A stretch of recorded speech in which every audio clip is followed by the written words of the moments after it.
रात के 2:13 हो रहे हैं। भैरवपुर गांव की इस पुरानी हवेली के बाहर सन्नाटा इतना गहरा है कि हवा की सरसराहट भी किसी चीख की तरह सुनाई दे रही है। रावी यहां खड़ा है। उसकी अपनी सांसें इतनी भारी हैं कि जैसे कोई पुरानी मशीन चल रही हो। हर सांस के साथ उसका सीना जोर से ऊपर नीचे हो रहा है। वो हवेली के लोहे के दरवाजे को धक्का देता है।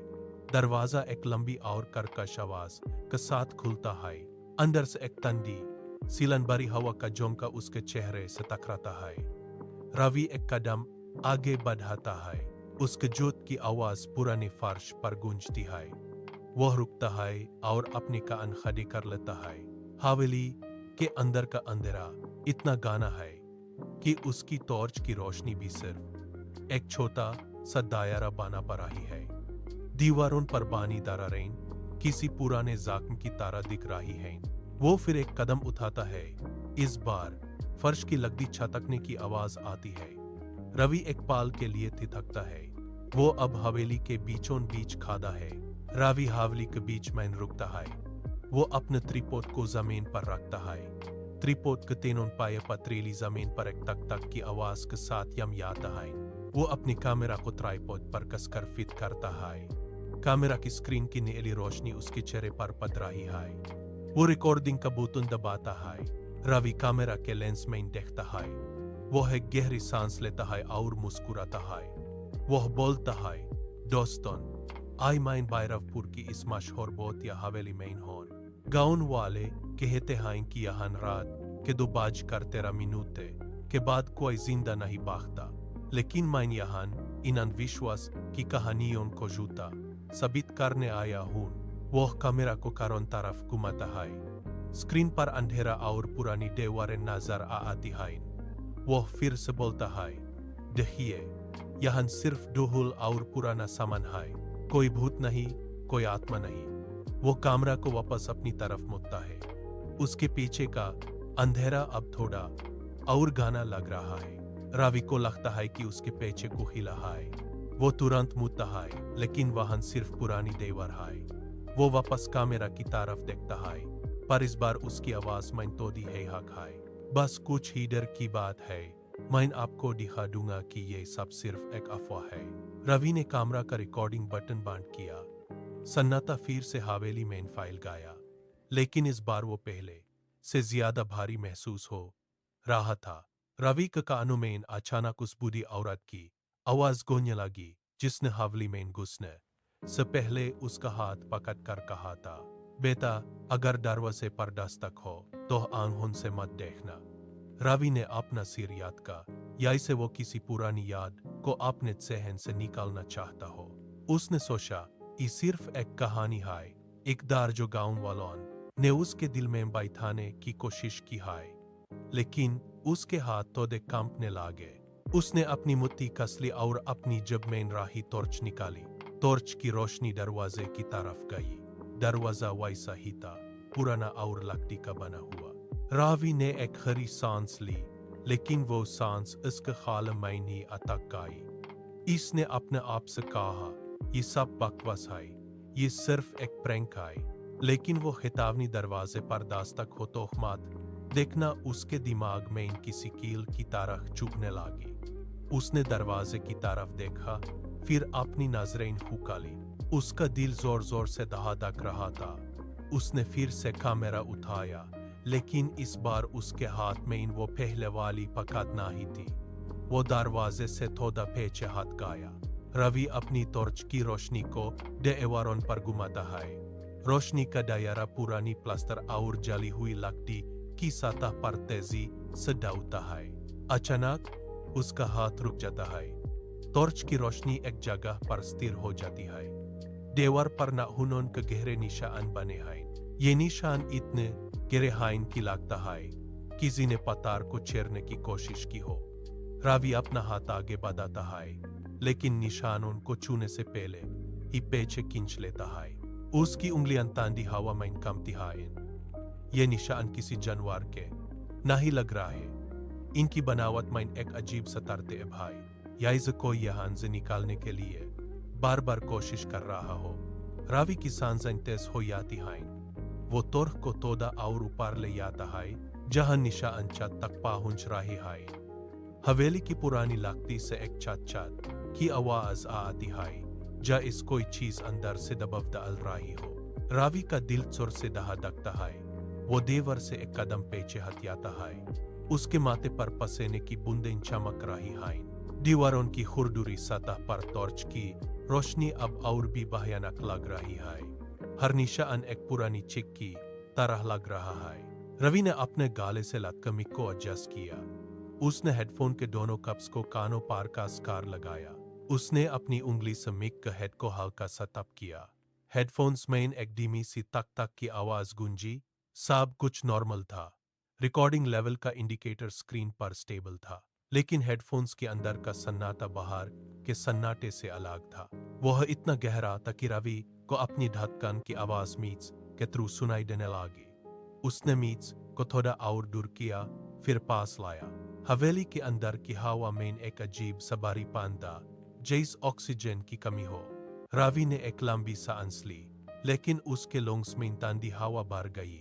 उसने अपने दोनों हाथों से मुकाबले को पकड़ा और यूज चेक किया कि कहीं कोई लूज कनेक्शन तो नहीं। सब कुछ सही था, लेकिन उसके कानों में एक हल्की सी हिस की आवाज आने लगी।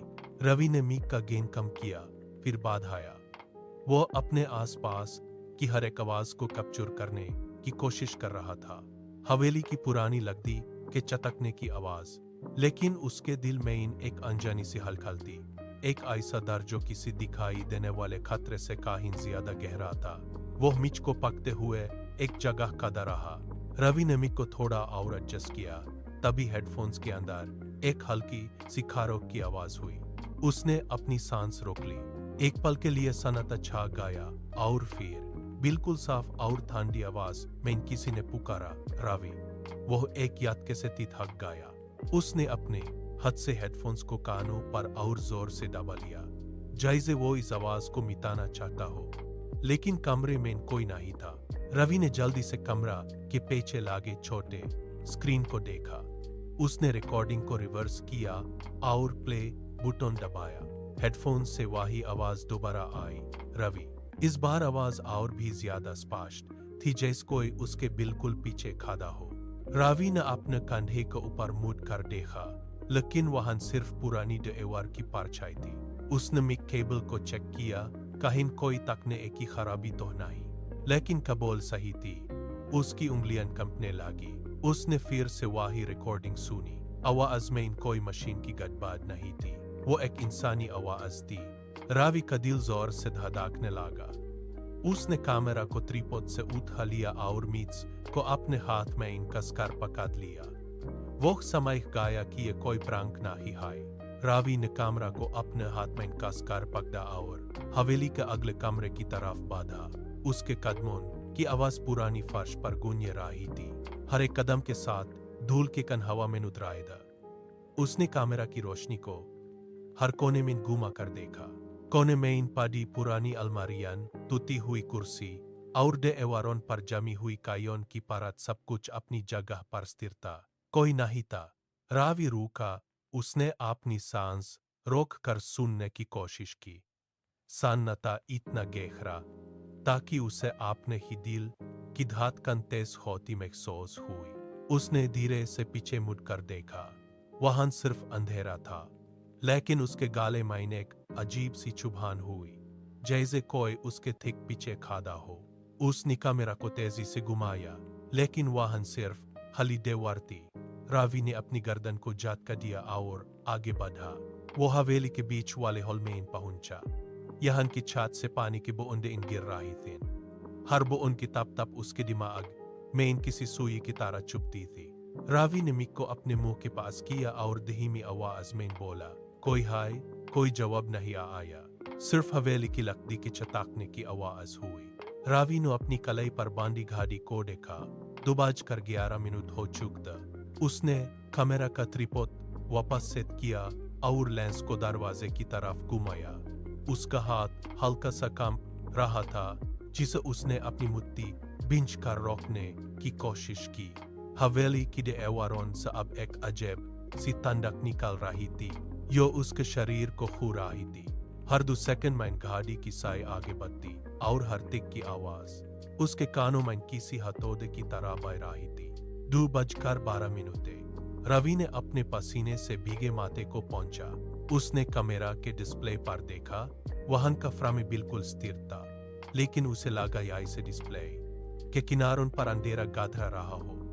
वो बार बार अपनी गाड़ी और दरवाजे के बीच नजर घुमा रहा था। उसने मिक को चेक किया। रिकॉर्डिंग अभी भी चल रही थी। उसका सांस लेने का तरीका तेज और छोटा हो गया था। हर एक सेकंड के साथ हवेली का सन्नाटा और भी भारी होता गया। रवि ने दरवाजे का हैंडल को देखा। वो अभी भी बंद था, लेकिन उसके दिल की धड़कन अब उसके गले में महसूस हो रही थी। 2:12 और 5 सेकंड। उसने अपनी सांस रोक ली। गाड़ी की सुई 2:13 पर आकर रुक गई। एक पल के लिए वक्त जैसे जम गया। रवि ने अपनी सांसें थम ली। उसकी आंखें दरवाजे का लागदी का पतों पर टिकी थी। अचानक हवेली की पुरानी लागदी पर एक जोर की तक तक हुई। आवाज इतनी तेज थी कि रवि का पूरा शरीर एक झटके के साथ पीछे की तरफ हुआ। उसने अपना संतुलन खोया और ट्रिपॉड से टकरा गया। कैमरा थोड़ा सा हिल गया, लेकिन उसने तुरंत यूं संभाला। दरवाजे पर फिर से वही तक है, इस बार और भी जोर से, जैसे कोई बाहर से लगदी को तोड़ने की कोशिश कर रहा हो। रवि की उंगलियां कैमरा के स्टैंड को इतनी जोर से पकड़े हुए थीं कि उसके नाखून सफेद पड़ गए। उसका गला सूख गया था। वो कुछ बोलना चाहता था, लेकिन उसके मुंह से सिर्फ एक धीमी सी सिसकी निकली। हवेली के बाहर का सन्नाटा अब एक भयंकर शोर में बदल चुका था। हर एक दस्तक के साथ दरवाजे का हैंडल हल्का सा हिल रहा था। रवि वाहन से हिलना ही पड़ रहा था। उसके पैर फर्श पर ऐसे चिपक गए थे। एक झटके के साथ दरवाजे का कुंडी अपने आप ऊपर उठा। रवि एक कदम पीछे हुआ। उसके पैर फर्श पर घिसे। दरवाजा बिना किसी आवाज के धीरे धीरे अंदर की तरफ खुलने लगा। रवि ने अपनी सांस रोक ली। उसका पूरा ध्यान दरवाजे के उस पार का अंधेरे पर था।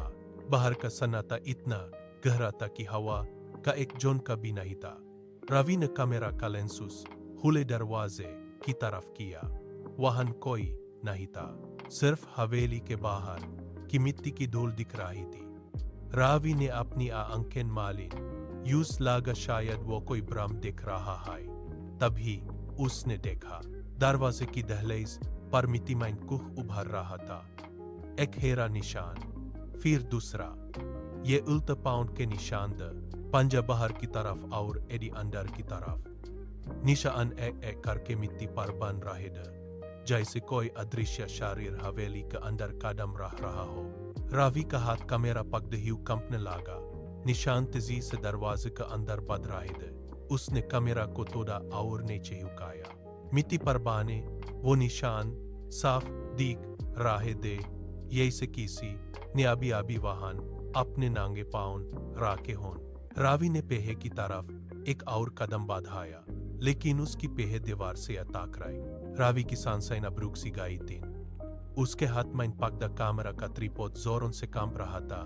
जिस स्क्रीन पर दिख रही तस्वीर बार बार हिल रही थी। वो निशान मिट्टी पर बने हुए वो उल्टे पाँव के निशान अब तेजी से आगे बढ़ रहे थे।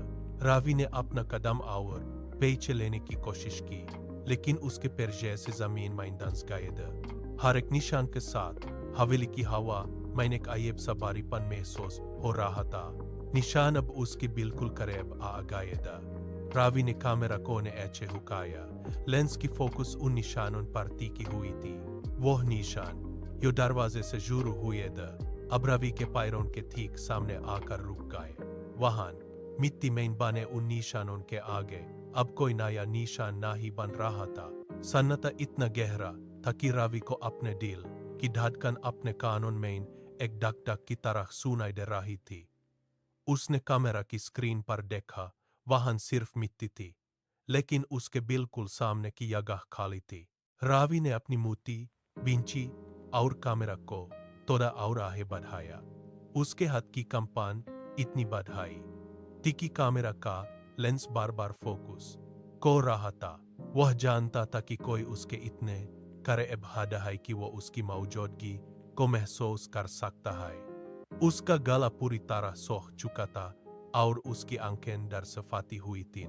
रावी की उंगलियां कैमरा के ग्रिप पर सख्त हो गई थीं। वो हिल ना ही सकता था। उसके सामने मिट्टी पर बने वो उल्टे पांव के निशान अब बिल्कुल स्थिर थे, जैसे कोई वहां खड़ा होकर उसकी हर एक हरकत को गौर से देख रहा हो। अचानक हवेली की पुरानी दीवारों से एक सरसराहट की आवाज आई, जैसे कोई सूखी पत्ते कुचल रहा हो। रावी ने अपनी सांस रोक ली, पर उसके कानों में एक अजीब सी भारीपन महसूस होने लगी। उसके बाएं कान के पास एक ऐसी ठंडक महसूस हुई जैसे कोई बर्फ का टुकड़ा उसकी गर्दन के बिल्कुल करीब आ गया हो। यह हवा नहीं थी, यह किसी का सांस लेना था, एक गहरी, ठंडी और भयानक सांस जो उसके कान के पर्दे से टकराई। रावी का शरीर एक झटके के साथ कंप उठा। उसका दिल जैसे एक पल के लिए धड़कना भूल गया। उसने अपनी आंखें बंद कर ली, पर वो ठंडक अब उसके गालों को छू रही थी। तभी उसके कान के बिल्कुल पास एक ऐसी आवाज गूंजी जो किसी इंसान की नहीं लग रही थी, जैसे कोई पुरानी कब्र खुलने की आवाज हो। वह देर से बोली, "मैं आ गई।" रावी का दिल एकदम से बैठ गया। उसका गला पूरी तरह जम गया। वो चिल्ला भी नहीं पा रहा था। उसके हाथ से कैमरा का ट्रिपॉड फिसलने लगा, पर उसने उस जोर से पकड़ लिया। रावी का शरीर पत्थर की तरह जम गया था। उसके गले में एक चिक दब गई जो बाहर निकालने के लिए तड़प रही थी। उसके कान के पास महसूस हुई वो ठंडी सांस अब गायब हो चुकी थी, लेकिन उसके पीछे किसी के होने का एहसास और भी गहरा हो गया था। रावी ने अपनी गर्दन को धीरे धीरे जैसे कोई पुरानी मशीन का पुर्जा हो पीछे की तरफ घुमाना शुरू किया। उसका हाथ में पकड़ा कैमरा का ट्रिपॉड अब भी कंप रहा था। इस लेंस की रोशनी हवेली का अंदर में इधर उधर भटक रही थी। जायज वो पीछे मुड़ रहा था। उसकी धड़कन उसके सीने में किसी हथौड़े की तरह बह रही थी। उसने अपनी आंखें पूरी तरह खोली और पीछे देखा। वहां उसके बिल्कुल सामने एक औरत खड़ी थी। उसका सर 180 डिग्री उल्टा घुमा हुआ था, जिससे उसकी पेट उसके सामने थी, पर उसका चेहरा रावी की तरफ था। उसकी आंखें पूरी तरह काली थीं, इनमें कोई पुतली नहीं थी, बस एक गहरा अंधेरा था। उसके मुंह से एक चिपचिपा काला पानी लगातार टपक रहा था। रावी ने अपना कैमरा उसके चेहरे की तरफ किया और स्क्रीन पर वो भयंकर तस्वीर साफ दिखाई देने लगी। उसका शरीर कांपने लगा, पर वो अपनी नजरें हटा नहीं पा रहा था। वो औरत एक कदम आगे बढ़ी। उसके खाले से एक घरघराती है आवाज निकली, जैसे कोई पुरानी लकड़ी तोड़ रही हो। उसने अपना उल्टा सर तोड़ा और घुमाया और उसके काले होंठ धीरे से खुले।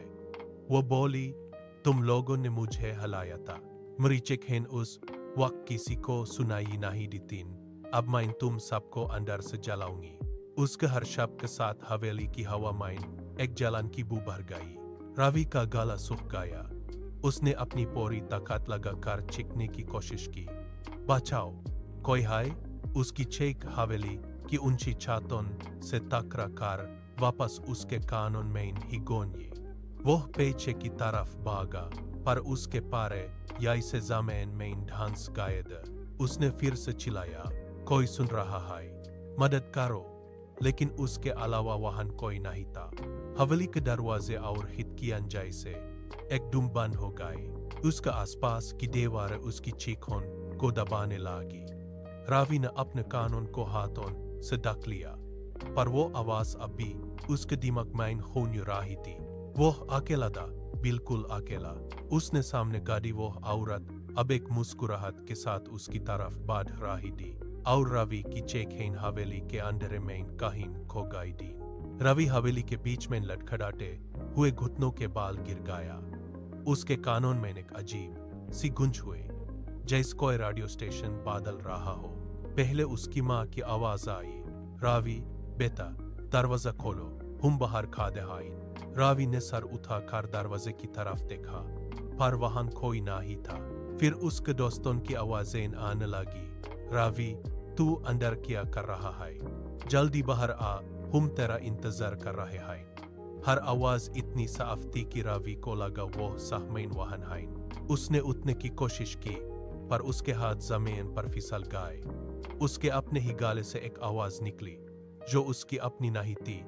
दरवाजा खोल दो रवि, सब बाहर हैं। वो अपनी ही आवाज से डर गया। उसने अपने कान बंद कर लिए, पर आवाज़ें और तेज हो गई। माँ की सिसकियन और दोस्तों की हंसी अब एक साथ होने लगी। रावी ने दरवाजे की तरफ रुका। उसके हाथ कांप रहे थे। वो उठा और दरवाजे के हांडले की तरफ पादा। उसका दिमाग ऐसे किसी ने काब से माइन कर लिया हो। वो अब वाहन से निकलने का कोई रास्ता नहीं देख पा रहा था। हर तरफ से वही आवाजें आ रही थीं। दरवाजा खोलो रावी। वो दरवाजे के बिल्कुल पास पहुंच गया। उसका हाथ हांडले पर था, पर उसके पैर हिलने से इनकार कर रहे थे। वो पूरी तरह फंस चुका था। एक ऐसे यालमाइन यहांजख और युद्ध का फर्क मिट गया था। रावी हवेली के कोने माइन पारे पुराने आईने की तरफ लपका। उसने सोचा कि वाहन उसे कोई रास्ता मिलेगा, पर आईने माइन देखते ही उसके कदम जम गए। आईने की सतह पर सिर्फ उसका अक्ष नहीं था। उसके पीछे अंदर माइन वैसे ही कई औरतें खड़ी थीं। उन सबके सर उल्टे घूमे हुए और उनकी काली आंखें सीधे रावी की पेट को घूर रही थीं। रावी ने पलट कर पीछे देखा, पर वाहन कोई नहीं था। वो फिर से आईने की तरफ मुड़ा। आईने में वो औरतें अब उसके और करीब आ चुकी थीं। उनके हाथ आईने की सतह को अंदर से खरोंच रहे थे। रवि ने कैमरा उठाया और उन्हें रिकॉर्ड करने की कोशिश की, पर कैमरा की स्क्रीन तेजी से ग्लिच करने लगी। डिजिटल डिस्प्ले पर रंग बिखरने लगा और एक अजीब सी चिट की आवाज आने लगी। स्क्रीन पर तस्वीर बार बार कांप रही थी। रवि की सांसें तेज हो गई। उसने स्क्रीन पर देखा, वहां उसका चेहरा और आईने में दिख रही वो भयंकर औरतें एक दूसरे में मिलने लगी थीं। रवि ने कैमरा को जोर से पकड़ा, पर स्क्रीन का डिस्प्ले अब पूरी तरह से सफेद और कालीदारियों में बदल गया था। रवि की चीख गूंजने लगे। कैमरा की स्क्रीन पर एक आखिरी तेज झटका लगा और रवि वाहन से गायब हो गया। हवेली की दीवारें इंचेस का अंतने लगी। लेंस के सामने सिर्फ खाली जगह थी। यहाँ एक पल पहले रवि खड़ा था। हवा माइन एक भारी दबाव महसूस हो रहा था और मिक माइन सिर्फ सन्नाटा गूंज ही रहा था। फिर स्क्रीन पर एक बार फिर से डिजिटल ग्लिच हुआ, जैसे कोई पुरानी तापें दोबारा चल रही हो। एक सेकेंड के लिए तस्वीर धुंधली हुई और अगल ही पल रवि वहां वापस खड़ा था।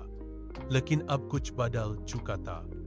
वो वही रवि नहीं था जो कुछ पल पहले डर से कंप रहा था। उसका हाथ अब शांत और उसका कंधे एकदम सीधा हो गए था। रवि ने धीरे से अपना सर उठाया और कैमरा का लेंस की तरफ देखा। उसके चेहरे पर अब कोई दरिया परेशानी नहीं थी। उसकी आंखें जो पहले भय से भारी थीं, अब पूरी तरह सफेद हो चुकी थीं। उनमें न कोई पुतली थी, न कोई भाव। वो बस एक खाली सफेद सतह की तरह चमक रही थी। रवि का शरीर अब एक कठपुतली की तरह स्थिर था। उसने अपनी गर्दन को एक अजीब एंगल पर झुकाया और उसके होठों पर एक हल्की ठंडी मुस्कुराहट उभरी। उसने कैमरा की तरफ एक कदम बढ़ाया। पोसेस्ड रवि ने कैमरा के लेंस में अपनी सफेद आंखें गाड़ दी। उसका चेहरा बिल्कुल पत्थर की तरह स्थिर था, जैसे कोई मुखौटा पहना हो। उसने अपना हाथ धीरे से उठाया और कैमरा के डिस्प्ले को टच किया। उसके होठों से निकली आवाज में अब कोई इंसानियत ना ही बाची थी। वह एक ठंडी और भयंकर गूंज थी। उसने साफ और धीमे लहजे में कहा, तुम लोग देख रहे हो ना, अब मैं अकेला नहीं हूं। अगला दरवाजा तुम्हारा है। उसके बाद रवि ने खुद ही कैमरा का रिकॉर्डिंग बटन दबाया। स्क्रीन पर एक पल के लिए स्टैटिक आया और फिर सब कुछ का आला हो गया। हवेली में वापस वही गहरा सन्नाटा हा गया, पर अब वह सन्नाटा पहले से कहीं ज्यादा बाहरी था। वीडियो खत्म हो चुकी थी, लेकिन उसके खत्म होते ही असली डर का दौर शुरू हुआ। जो भी लोग अपने घरों में बैठ कर उस स्क्रीन को देख रहे थे, उनके कमरों का वातावरण एकदम से बदल गया। उनकी अपनी खिड़कियों और दरवाजों के बाहर एक अनजान हलचल महसूस होने लगी।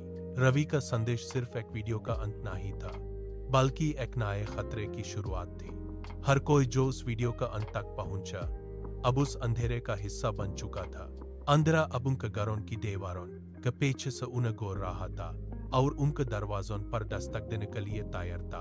अब खड़ी की साई धीरे धीरे त्वे धरती की तरफ बढ़ रही है। आपके कमरे में सन्नाटा है, लेकिन बाहर से एक अजीब सी ठंडक अंदर आ रही है। देखते धरती बाहर आपके दरवाजे पर एक हल्की सी तक तक होती है। पहली बार, दूसरी बार, फिर तीसरी बार। यह आवाज किसी इंसानी हाथ की ना ही, बल्कि लगती पर किसी सख्त चीज के टकराने की है। आपका दिल जोर से धड़क रहा है। आप उठकर दरवाजे की तरफ बढ़ते हैं, लेकिन रुक जाइए। याद रखिए, दरवाजा मत खोलिए। उसके पीछे कोई कदम है और वो आपको देख रही है। अगर अपने आंख उठा कर पी खोले या दरवाजे की दरार से बाहर देखा, तो आप उसकी का आली आंकों की सीधे संपर्क में आ जाएंगे। वह वही है, आपके घर के बाहर, आपके दरवाजे पर दस्तक देती हुई। बस एक ही बात याद रहना, कभी मत देना, क्योंकि वह तुम्हें देख रही है।